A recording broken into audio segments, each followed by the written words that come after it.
Hey guys, in this video I will show you how to disable Google Authenticator on Binance. The step are so simple to follow. So after you open the Binance app like this now, go to your profile at the top right side, left side.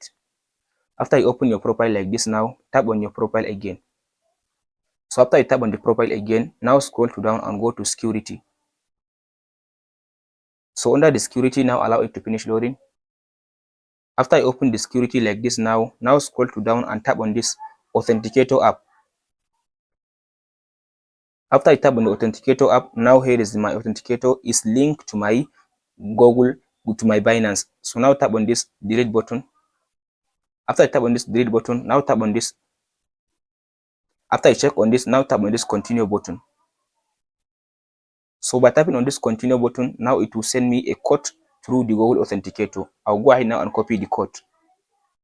So after you open up your Google Authenticator, now here is the code. Now I'll copy the code, long press your hand.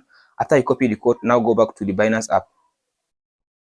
After you open the Binance app like this now go ahead and paste the code.